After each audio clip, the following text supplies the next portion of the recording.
Welcome to today's session on case history report writing. Now, the case history report format that we will be following has been made available to all of you.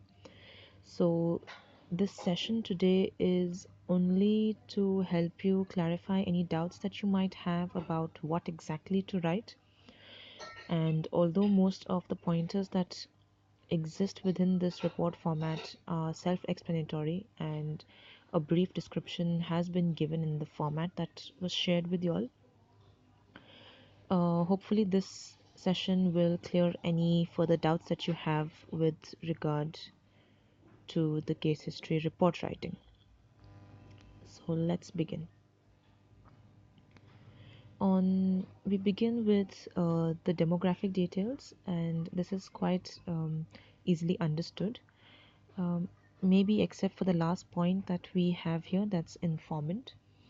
And here we want you to mention the people who are providing the information about the child to you.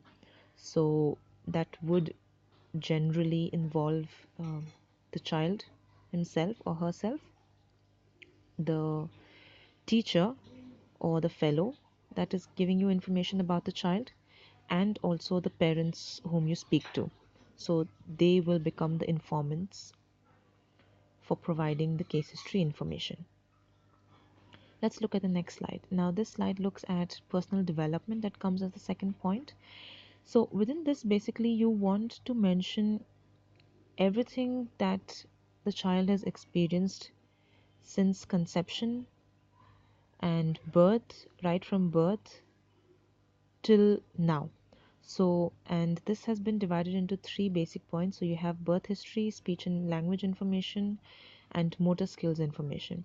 Under birth history, it has been specified that you need to mention everything from conception. So we're looking at prenatal, postnatal information, neonatal, any type of complications during delivery, mother's health, what were the external conditions, the home environment during pregnancy, any kind of medications that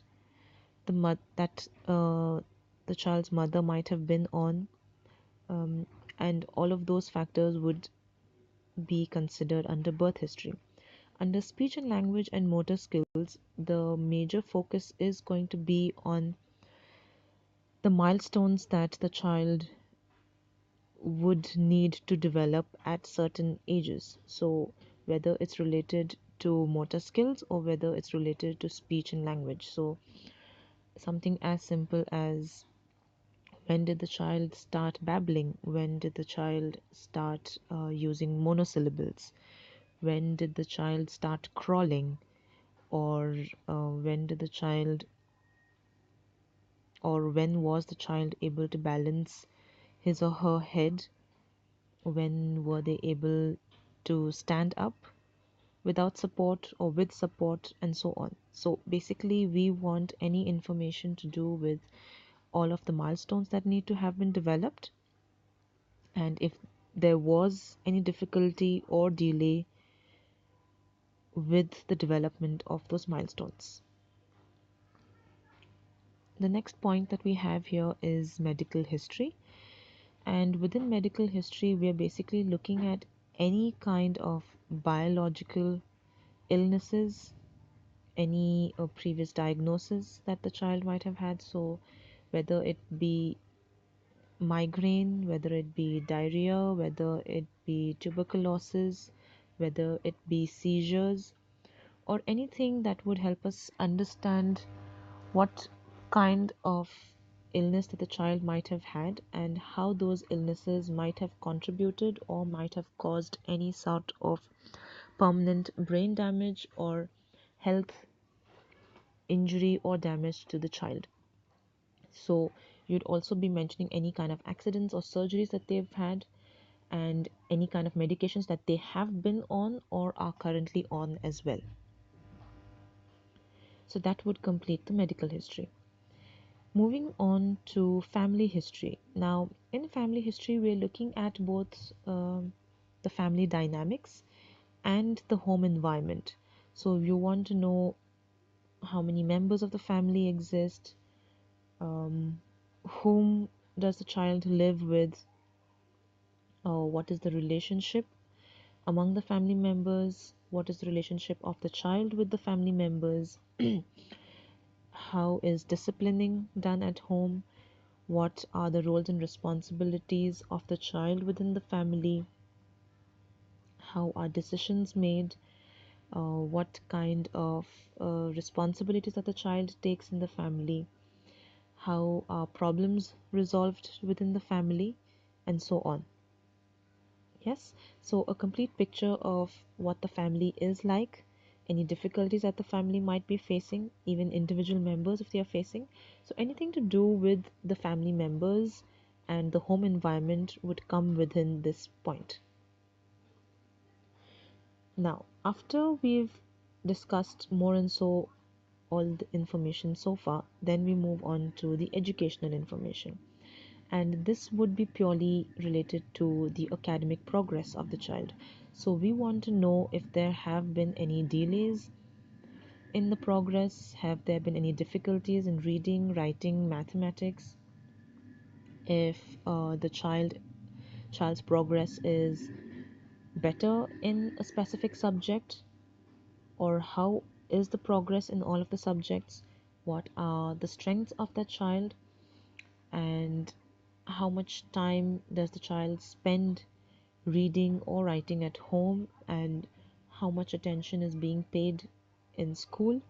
So anything to do with whether it's a difficulty or anything to do with it being a strength, as long as it's related to the child's academics and educational aspect, you'd put that information here. Now, the last section so far in the case history is the mental status examination. And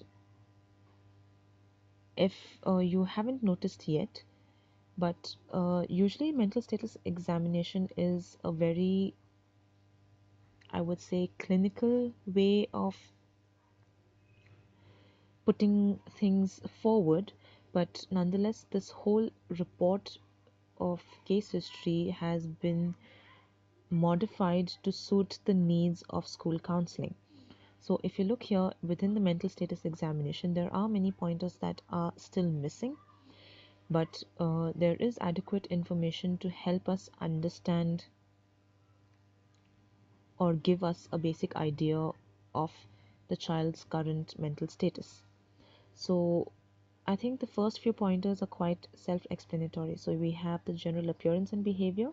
So during a particular session, how is the child dressed? What is the basic appearance and how do they behave during the session? And then we move on to what was their posture during the session, whether the child was making eye contact or not, what was the speech like of the child. So whether the child's speech was coherent, whether it was comprehensible.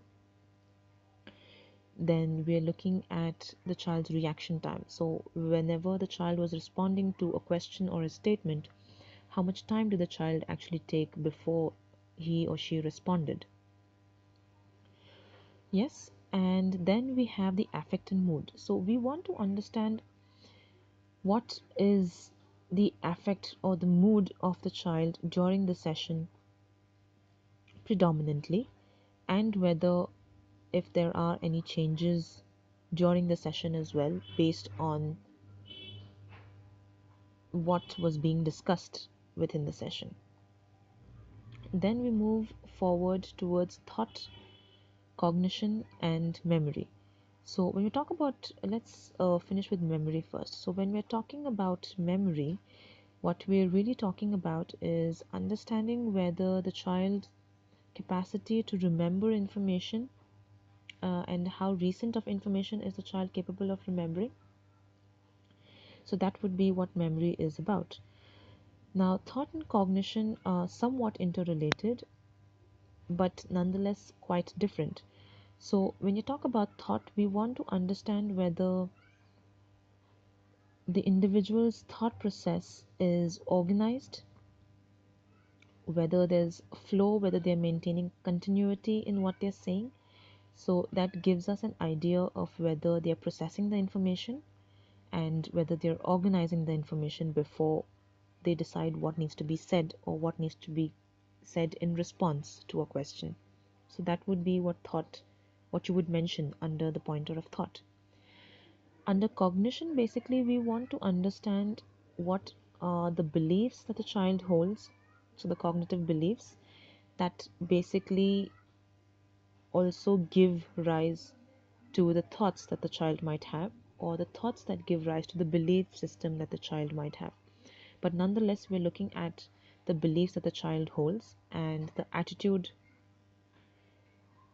that is influenced by these beliefs. So that is what you would write under cognition.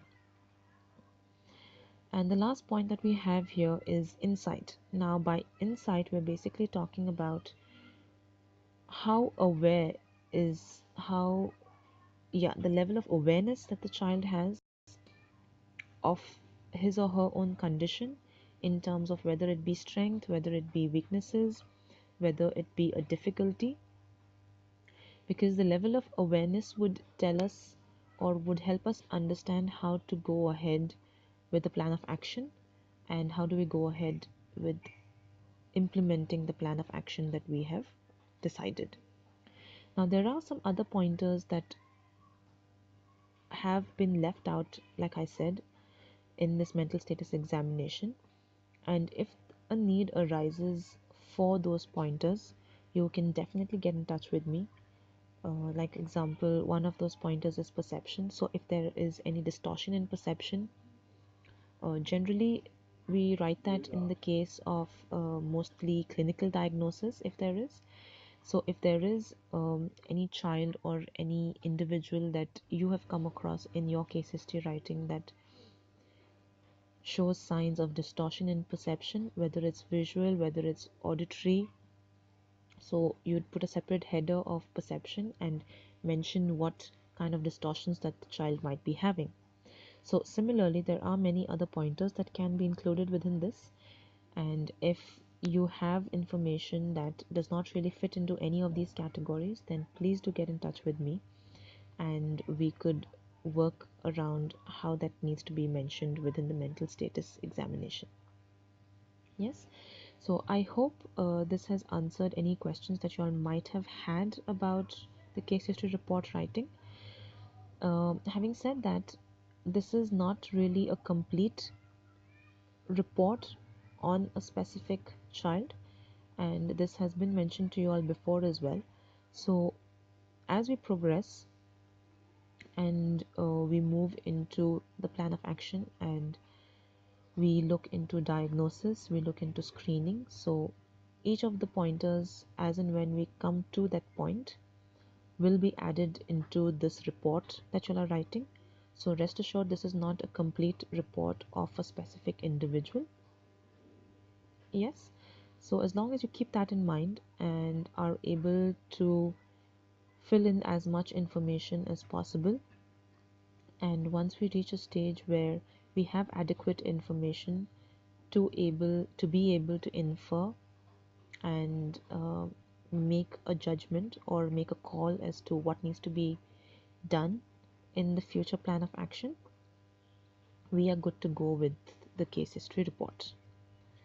Yes, so thank you for paying attention, and hopefully this has answered any queries that you all might have had. So that's it for today's session. Thank you.